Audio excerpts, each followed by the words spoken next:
Hello there. I'm Scotty. You're not. Welcome back to Dis-Cember 2023, and day 8 is Punks. Now, these next 3, this one and the next 2, might not be actual Disney movies. However, I watched them on Disney Channel when I was a kid. They aired primarily on Disney Channel when I was a kid. So I'm counting them, okay? I feel like they count to me, alright? Because that's where they air most. Later in life, I think I saw these on... I know that the other 2 aired on Showtime. I think this was also on HBO Family at one time. Punks is another one that I think people might misconstrue as a Disney Channel original movie. Maybe. You know? Feel like this list so far. My Date with the President's Daughter, Susie Cute, My Behavior, this, and the other 2 that I'm doing, 17 Again, and Wish Upon a Star, are all candidates for movies that people thought were Disney Channel movies because they aired around that time. But they're not.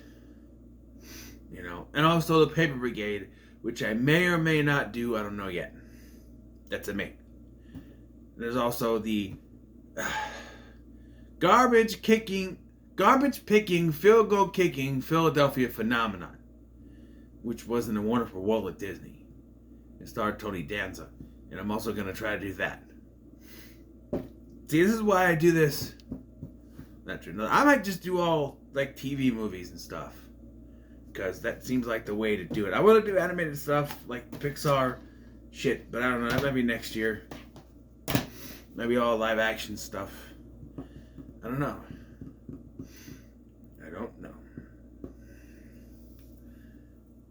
But anyway, Punks, capital P.U.N.K.S, all capitals with the periods in between. Punks is a 1999 film starring Randy Quaid, Henry Winkler, Kathy Moriarty, Jessica Alba, Patrick Renna,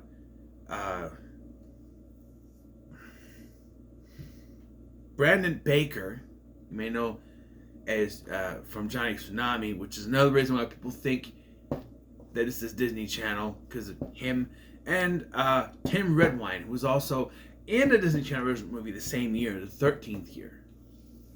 So, yeah.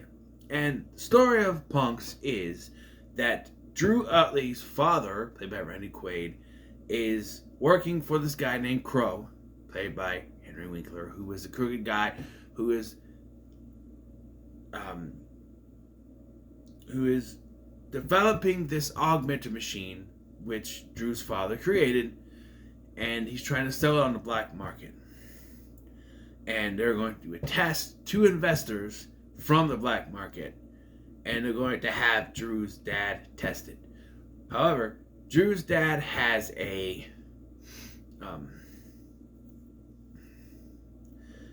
heart condition. So in order to make sure his dad doesn't die, doesn't end up deep, Drew and his friends, new and old, come together to become the Punks. This theme song says the Punks, to try to stop Edward Crowe from, doing the black market stuff, but also making the dad deep. So, yes. And this film starts out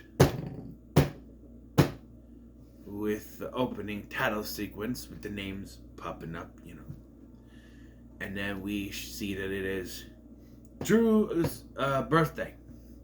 And it's one of those situations where the dad is never around, A lot of movies, in the family movies, at least in the 90s, did that. The dad's never around, and the son is, that sort of thing. Jack Frost, that came out the year before this, did that. Or a couple of, 97? Yeah. A couple of years before this did that. Dad's always busy, that sort of thing, and here, yeah. He's with his friends, Miles and Lanny, after his birthday party, which did not feature his friend. It was supposed to be a pizza thing with just his family. what kind of birthday party doesn't include your friends? Now, I had some friends growing up. It wasn't until I was like middle school, high school that I had more friends to bring over. But, you know, he doesn't invite his friends. But they come over afterwards to give him presents and stuff. And Lanny gives him rice cakes because his one thing is that he's on a diet. He's trying to eat healthy. His other character note is that he's a wrestling fan. And immediately starts talking about stuff from like 1993. But it's 1999, the height of the Attitude Era here, right? So the Attitude Era was in full swing. But he's talking about early 90s stuff. Mr. Perfect. He says Mr. Perfect, and then and later he talks about The Undertaker. And then we have a scene later of his dad watching TV. It's Stone Cold Steve Austin, son. Walking down the ramp. What? That's before the you know what I mean. You know. But on the Raw's War, it's and Miles, of course, is the smart one. So, as a show of good, try to get in his son's good graces, Drew's dad invites him and his friends to go to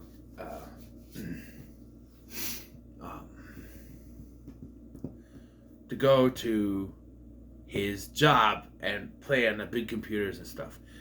Lanny comments that he can't do that because Saturday is the Royal Rumble. Reviews are on Sunday, and no fucking way it's January. There's no snow in sight. Okay, so, and maybe this is California. I don't know. I don't think they ever tell us where they are. This is California? Maybe, because the way things, maybe it's California. Still snows in California though. Florida though, it doesn't. Rarely. I don't know. But while there, they realize there's some top secret things, and eventually they bring in their friend Johnny, who is the school. He's the rip-off artist, basically. You ever seen iCarly rip-off Rodney? He's basically that guy, selling rip-off baseball cards and stuff. Right. So yeah. And eventually they bring in his cousin Samantha Stan, played by Jessica Alba. It's the same year she would be in Idle Hands, by the way. And so yeah, they find out that they're doing this augmenter test thingy because they've hacked into the system now, and this augmenter is being tested, and they tested on this convict, and it works and then doesn't work.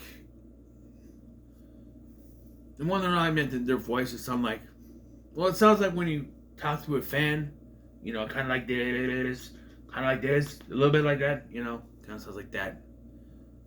The fan filter on your voice, I guess. I don't know. But Drew finds out that his dad is going to personally test the augmenter in front of people for the black market. So Drew decides he can't let his dad do that, and decides they're going to steal the augmenter. So, with this elaborate scheme, they try to break into the secure building. Okay, so I gotta talk about one thing that bugs me, and that is Jessica Alba's New York accent that she puts on. And like I said, they're probably in California, but she's like from New York. Even the point where she's supposed to be playing this woman who's pregnant, and she's running around going, having a baby here. I'm just like, that's how she talks throughout the entire movie. I'm like, who thought this was a good idea to give her this accent? Sure, when I was a kid, it bugged me, but here I'm just going, well, whose idea was this? whose idea was for her to talk like this? She's supposed to be the tough cousin from the other side of the tracks, so they give her that voice. But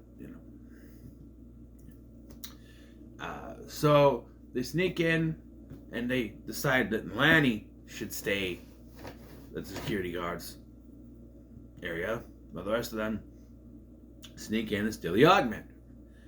They successfully do that. However, Lanny was messing with the peanut butter, so his prints are everywhere. Yeah, they even overhear him say, "We have prints," and so all of a sudden, the two that have criminal records are like, "No, we're out of here. We can't do this." But if they really thought about it, Lanny's the one. He had the peanut butter and stuff. So they're ready to cut their losses, but no, they decide to keep going, right? So they keep going. They think that they've saved Drew's dad, but they have a prototype that they're gonna test on, and it's not as safe as the other one, so that there's more chance that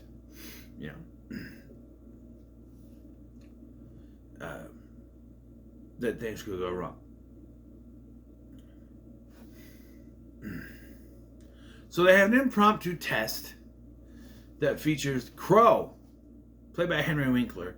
And let me talk about Henry Winkler in this movie.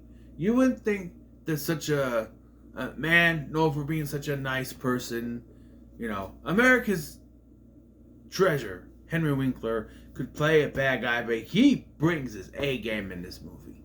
Goes a little over the top, but it works. Playing the role of Crow. He is great in this. You wouldn't think that such a nice guy as Henry Winkler. The font E. But he brings it, and he's great.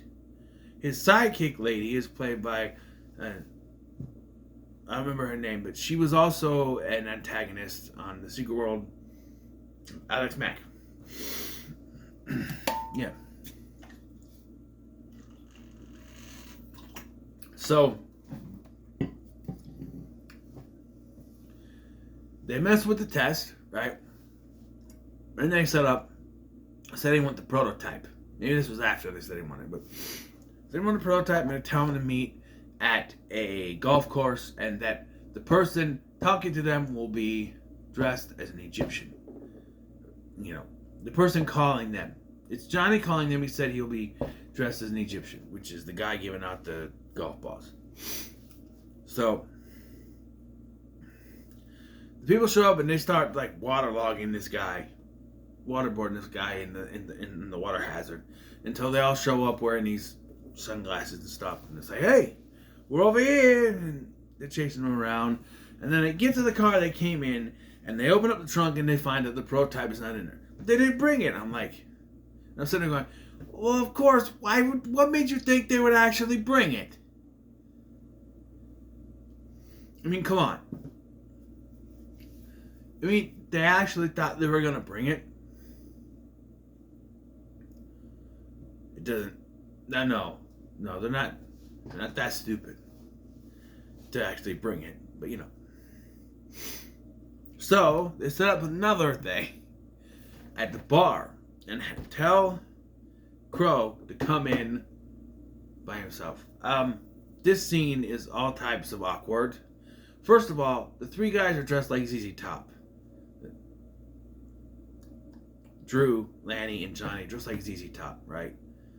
It's painfully obvious that they're kids dressed like people. There's this woman hitting on Drew, right? Blowing her smoke. And this is where it's the 90s, right? It's the 90s. Kids' movies could have smoking in them back then. Nowadays, you wouldn't do this. There's even a scene later we'll get to. But, she's all smoking and stuff. In bars back then, you could smoke in bars. Smoke anywhere back then. They weren't all, smoking everywhere like they are now. But, Oh. Drew goes to talk to Crow. And Crow basically threatens him. But then Johnny decides he's going to sell fake baseball cards to the bartender. The bartender calls him out on it. And so Lanny is forced to augment up, and I went, they actually brought the augmenter with them? That is the biggest mistake you could make, actually. What if he didn't show up alone? What if there was people who just grabbed them and grabbed the augmenter and then they're screwed? Right? Right? I'm just saying. So, Lanny augments up, beats the crap out of people in the bar, smooches the smoking woman, which, again, awkward because nowadays it didn't happen. And he tells Crow, you better give us that prototype and blah, blah, blah. So, Crow eventually figures out, though, that there is a bug in the office, and he talks about an agent called Houlihan, whatever. And Drew thinks that that's the way, to do it. And everyone else is like, you know what, we need to cut our losses, we need to be done, and they leave, leaving Drew alone. And this scene, Tim Redwine is fantastic in this scene. He's like, go ahead, go. He's trying to save his dad, and they're all just leaving. They don't want to deal with this stuff anymore. And right. I forgot to talk about that test, right? The test that the prototype test in which Crow puts the prototype on himself, and you have Johnny on this motion suit his associate's supposed to use, but he's got it on and is somehow able to connect to that suit and make him do stupid stuff. That was earlier. So Tim decides Drew decides he's going to go see Agent Houlihan, and right away you could tell that this is a setup, right? He's sitting there, he's talking to her. She gives him a little badge and says he's deputized, and then he starts to notice things. He's, because the other guys, the other punks, they show up on the headset and they say, hey, put your glasses on, we need to see what's going on. And they say, we smell a rat here, there's something going on, there's something wrong. So he starts looking around, he finds an ashtray with cigarettes in it, cigarette butts. And he's like, you smoke? And she's like, no, I don't. Why? They're like, tell her you smoke. He's like, oh, I was just hoping I could bum a cigarette, that's all. She's like, oh, you shouldn't smoke, it's bad for you. He's like, yeah, I know, I'm trying to quit. Then he looks outside and he sees these, these goons smoking. And I'm like, you would not see this in a kid's movie nowadays. A kid saying, oh, I'm trying to quit,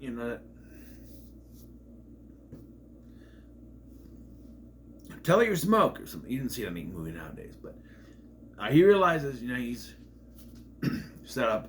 So he eventually escapes on his bike. He has a hard time getting away, but then he augments, which makes him be able to pedal faster. Then Lanny accidentally guides him to the highway. That's on the highway! And this old chase. But we get a callback, because beginning of this, Sam proves to them how good she is by stealing Bruno's BMW, right? Well, Bruno has gotten it back, so he shows up, just picks up the fire hydrant and smashes it. How the hell do you just pick up a fire hydrant? Smashes the window, and then says, hey, those guys are messing with your car. He throws the badge with the tracker in it. He realizes that the badge she gave him has a tracker in it. So it says, hey, those guys messed up your car. So he's like, you like cars? And so he gets away and gets back to his house, but then his mom has him mow the lawn. And this scene serves nothing other than to spread out the runtime, because he just augments and gets it all done really quick, but it doesn't do anything. Then he gets back to the master control and everyone's gone. They've all been kidnapped, so he decides he has to go save the day by himself. And he just walks into the building, and his big plan to stop the guards is to do this air gun thingy that blows them back. I don't fucking know. I don't know. Okay, I don't know. But yeah, the dad before this though resigns, but Crow's like, "Oh, really? I don't think so." And then he gets drugged, and so they're forcing him to do it. And here's the thing: like, you can say, "Oh, Crow's a bad dude," but not once does the dad ever bring up his heart condition, right? Or does he? Does he? He just, I don't know. I don't know. He just, maybe he does. I don't know. But yeah, so Drew swoops in, augmented, of course, and saves the others. And then we get a joke. He has mustard and he goes, "Stop, or I'll poop on you." Get it? Poop on you. Squeezes the mustard. Poop on you. I'll poop on you. Poop on you. And but eventually his 20 minutes gets over because he only lasts 20 minutes. And he starts to fade. But then Samantha comes to save the day and messes everything because Crow has the other augmenter now. Samantha saves the day again. And they save the day. And the cops are called. And Crow is arrested. And we cut back to Drew's home. And the dad comes in and we have one last little conversation about, I'm going to be a better father from now on. And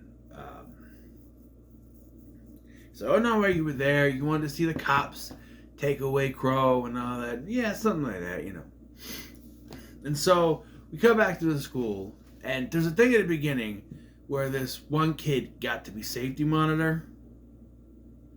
I've never had a safety monitor in school. Maybe a hall monitor, but